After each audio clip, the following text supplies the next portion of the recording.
Good morning, good morning, good morning. I hope you're all having a fantastic day. I got another white paper slash gameplay review here for you. Novopangea. This is something that a game that's been getting a lot of hype recently. It is in the early stages, but will be launching soon. So they've been doing a lot of different sales to get people hyped up for it. And as you can see by there's some other videos out there around it too. Lots of excitement around this one. It is a futuristic slash alien slash uh, sci-fi type of game where there's six different realms and they're basically first of all trying to build an economy, then competing against each other in both PvE and PvP style game or style play. Before I really jump into this, I want to go ahead and give the normal financial disclaimer. I'm not a financial advisor. This is not financial advice. Please do your own research to make sure that you are making the best decisions for you in your situation. Don't just follow me and do what I do because I am a gamer slash YouTuber. Make sure you're doing what's best for you. All right, jumping in here. As I mentioned, Novopangea. This is a pretty cool game on the Wax blockchain. I'm going to go through the website because it's a lot of cool things that we'll go through the white paper and then we'll jump into the actual what they have available in game right now. This game, I believe, is officially launching right now. At least the target is June 11th, but they've been doing a lot to prepare for the game. They have already been selling some packs. Um, these are the packs themselves. They had a director pack, a producer pack, and a writer pack, and the top two here have already sold out. The bottom one, there's still a number of them available. Basically, get 10 cards in a pack, and what you're essentially getting out of these packs is works of art, is the best way I can describe it. A lot of neat graphics, and I'll really dive into that and show you that here in a second. But basically, these cards, anything epic and above will give you basically a bonus down the road. Anything rare or below, you can trade them in and burn them for creator credits. And what the creator credits are going to do is there's an in-game store that again I'll show you here in the near future, where you can buy land, you can buy buildings, you can prep and get ready for the game to go live because there's going to be a number of parts to the game. But before I jump to that, let me go ahead and go through just some of the details. As I mentioned, there's six different realms: light, water, time, earth, space, and shadow. Each different realm is going to have its own unique powers, its own unique cards, and you can see by the style here how just insane the graphics are. They're super cool. Um, what I wanted to show you is the realms itself. Basically, this is what the land's going to look like, and it's split up into those different realms. You have the light. I'm not going to go through each of them, but each realm and each character has their own special abilities and special cards to them. Um, Jumping here for the light as an example, sight manipulation is a power, blinding burst, glow in the dark, things like that. And it also has some weaknesses, basically self-invested, reactive to nature. So each realm is going to have their own special characteristics, their own designs. I'm going to go ahead and leave a link in the description down below. You can come here to the website itself and go to realms, and you can go through each of the different ones to see what their powers are, see what their weaknesses are, and you're basically going down through and just checking them out. Um, I'm not going to spend too much time on going through the weaknesses and strengths of each of them. If it's a game that I do decide to go down the road, then I will go ahead. I'll do some focused videos, help you decide which is going to be the best realm for you. But I wanted to focus on the overall game itself for right now. I'm jumping over to the collections. There are six different rarities. Each different rarity is going to give you a number of different things, from the creator credits, for one being for the common, all the way up to 169 being for the mythic, and the style for each one is going to be different. Common, as you would expect, is it still has some great graphics, but the color and it's a little more plain because it's black and white with a white border, no animation, no sounds. You got the uncommon, which does get some color into it. The rare goes back to the grayscale, but it has some motion to it, which I'll show you here. And then the epic, you start getting into the color, also with the animations. It just It's super cool compared to a lot of the other games. Legendary is when you get some sounds. I don't know if I have my sound. Oh, there we go.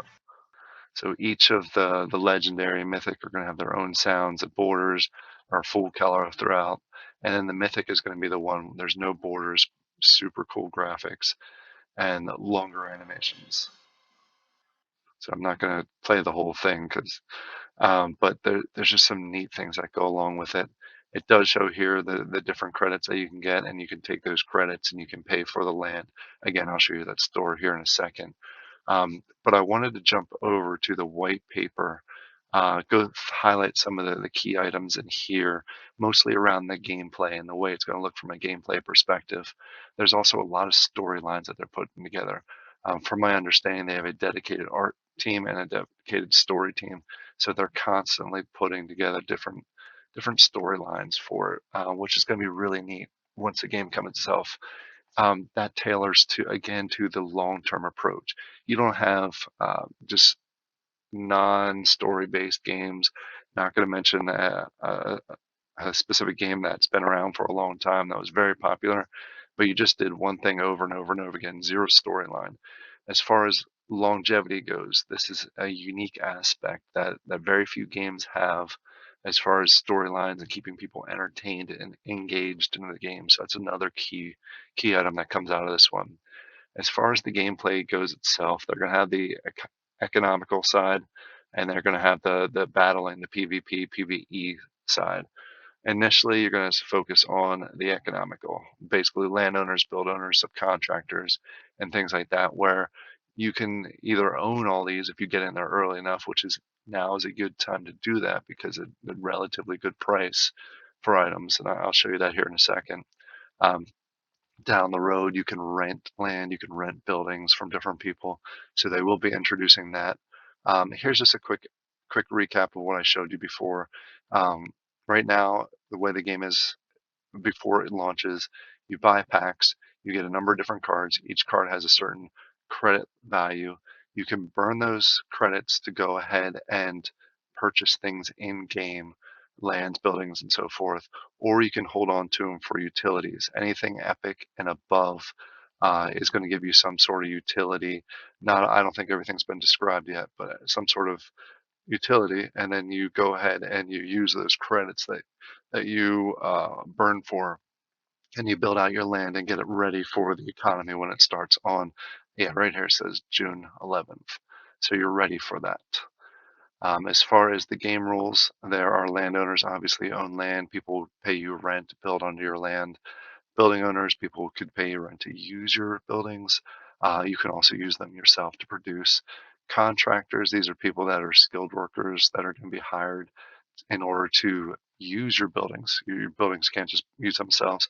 You're going to need contractors and skilled workers. And then at a later time, you're going to have specialty workers that are going to focus on certain tasks. The resource of the economy is going to be the obsidian. Where this is going to be the main token in game. This is what you're going to use to pay your workers, to do upgrades, to rent lands. This is basically, like I said, the in-game token that you're going to use, the main one. There's also energy that's going to be needed, which is not a tradable item, but it's going to be needed to rate for all your buildings. Materials, in order to craft and upgrade, you're going to need different materials throughout the different realms. Food, obviously, your skilled workers and workers are going to need the food to be able to do their work. Um, and then they have the gaming NFTs. Going to jump into this lands. Basically, I'll show you those here in a second because they are available right now. The taxes, which we'll jump into probably on a later video because this gets in a little more detailed, more on the gameplay side.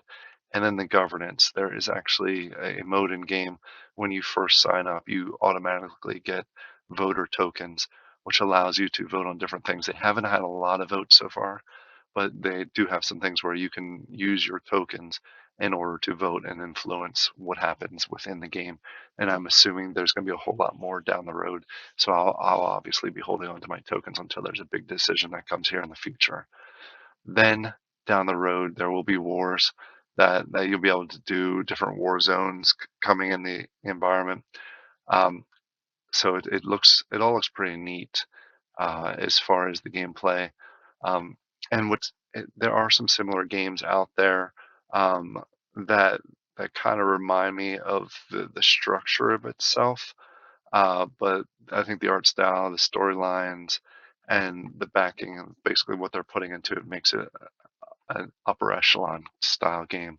So I'm interested to see how this really goes and while I'm playing it, so I can just kind of test it out and see if this.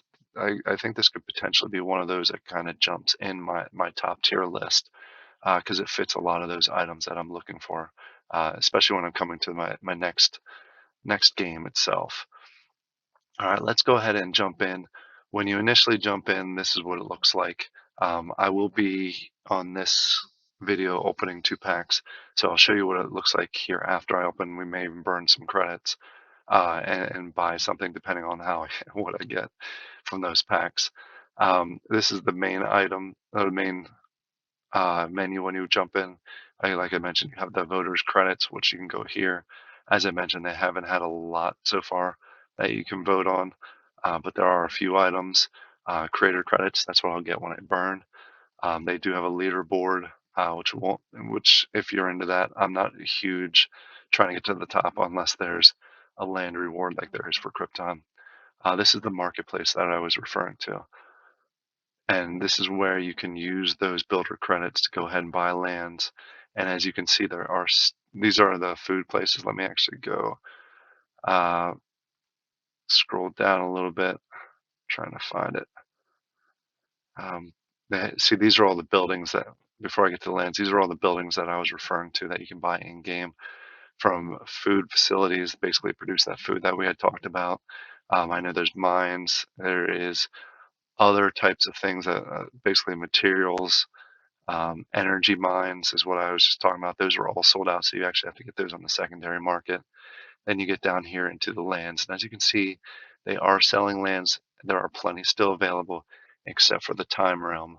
That one sold out. If you saw Kevin's video, he mentioned that probably about 2 months ago now, and right away people started buying it.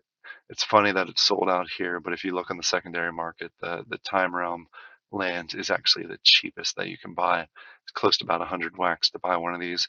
Everything else is in the 150, 170 range. So it's kind of interesting that it sold out first, yet it's the cheapest on the secondary market, which I guess kind of makes sense, supply and demand. All right, so what I'm going to do is I'm going to go ahead and jump over and open a few packs with you here. All right, we are over here on the Atomic Hub now, where we have 2 of the writer packs that I mentioned. What I'm going to do is I'm going to go ahead and open this. I'm going to burn some just to show you how that works out. So I appreciate the Novopangea team for providing these packs to allow me to both show you the gameplay that's currently available. So let's go ahead and select on these so we can unpack them. Scroll down, we're going to go ahead and obviously um, higher rarity the better. I'm not going to sugarcoat that one. So let's go ahead. We are now waiting.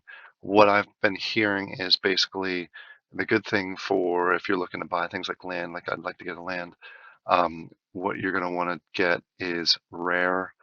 Rare is actually the best because they're the highest as far as, trying to figure out why this is just spinning right now. Those are the highest as far as credits that you can get, but also they don't provide any utility down the road. I'm actually going to go ahead and refresh this. I'm not sure why that did that. It looks like it may have opened. So what we'll do is we'll open this one and then jump back and see what I got there. So let's try and open this one, see if this one works better than the last one, in hopes that I don't run into the same issue twice, which it looks like I am. So what I'm going to do is jump ahead, and unfortunately the packs weren't able to see them actually open here. And it may be a RAM issue on my side, but we'll go ahead and jump over and see what the cards are. Welcome back. All right, so we had a 2-day delay on this one. There was an issue when opening the pack, and it was not an issue on the game side. It was more on the Atomic Hub side, but we were able to get it resolved. I was able to get the cards from the packs that was just a few seconds ago for you, but for me it's been a couple days. But here are the cards that I got. unfortunately, the pool wasn't as good as I obviously hoped, because obviously you're always hoping for epics and legendaries. Unfortunately, I ended up getting all commons except for one uncommon. So not the best, at least not all commons. You will notice that I have 21 here, and I'll explain that here in a second. But I going into these, you understand that it's a very high rate of getting the commons. So I'm not. It is what it is. But the reason I have 21 instead of 20, what I did was I took a look, or I basically ended up buying another common off the market. And the reason I did that is when I jump back over here to the game, um, I wanted 24 because, as you can see, the commons are worth 1 credit, and the uncommons are worth 4. So if I would have, uh, let me jump over the marketplace, and it'll kind of tell you. I wanted to get 20 credits uh, outside of that uncommon there, because I wanted to hold on to that uncommon. And the reason for that is because I wanted to buy one of these, and they're 20. If I would have not bought that additional one, I would have basically burned or the the uncommon card that they have there. So let me go ahead over here. I'm back at my collection. I'm going to go ahead and put the little lock here. This means when I do this transaction that I'm going to do here in a second, it's not going to burn this card, but in theory, it should burn all of the other cards that are here on the list. Um, so let's go ahead, and I'm just double checking a few things before I do that. Uh, yeah, let's go ahead and jump back over to the marketplace. The main reason of these cards is to use them for the creator credit so you can buy stuff in the marketplace. Uh, right now, the main things that are available are the land. If you scroll all the way down, it's the land, which are 36. I don't have enough. If I would have got better pulls on the packs, I would have went for a land instead of a building. But because I want to get this video out here to show you actually the burning and the redemption of the cards, I have to pick a different building. And if I scroll up here, the only really things available is dark mode, which I don't care about. Um, and everything else is sold out. VIP is way too high for my budget. So I want to go ahead and buy one of these, one of the food buildings, the food facilities. So what I'm going to do is, my next question is, which land am I going to look at? I would have picked time, because right now the land is the cheapest on the secondary market. The second cheapest land on the secondary market right now is space. So I've been torn between space and shadow. Actually, I may go shadow, just because that's the next limited, which means the most popularity around that. So let's go ahead and redeem this. Looks like it's 20. I have 24 available. That uncommon should be locked. So let's go ahead and click on redeem and see what happens. All right, we'll give it a second. Just like with anything, it's going to take a second to mint. It's going to ask me, basically, are these the ones that I want to pick? Total cost is 20. I have to select my 20 credits. So I guess I didn't necessarily need to lock it, but I just wanted to make sure. So let's go ahead and select all. So now it's showing that. And it's make sure, I like this extra check box because some people could hit it by accident and then look down and say, oh no, I may have selected a card that I didn't want to select. So I go ahead and hit that, and then we're going to go ahead and redeem. It's again going to show me, are you sure? Are you really, really, really, really sure? All right, you go ahead and click redeem. Make sure that you do have the pop-ups enabled. Hit approve, which I don't think you guys can see. And we wait till a minute. So there we go. It's a successful transaction. Go ahead and hit OK. Congratulations. So just mention that I have it now. Go ahead and go over to my collection. And now you see I have the uncommon there. My credits is down to 4. And now I have the new facilities. So if I jump over to Atomic Hub, close that out. See, now I have 2 NFTs And now instead of the 21, I now have uh, the facilities or the buildings that I didn't have before. So there you go, capacity of 3. So this is the game itself. I like the overall concept of it. I like the fact that you build out and basically everything I explained in the video. So I do like it. I would have been nicer to get some better pools, but that's the luck of the draw. That's RNG. It's going to happen with absolutely every single game. The art style is really neat, and I mean really neat. And the concept is cool too. So it's something that I think is going to be pretty big coming here in the very near future, especially when they get past this initial phase and you can actually start building your economy. I think that's going to be a big boost to it. Please comment down below if you like this kind of video. Let me know what you think about this game and if it's something that you're going to be going ahead and moving forward with. All right. Thank you all for your time. I appreciate it. Have a great day.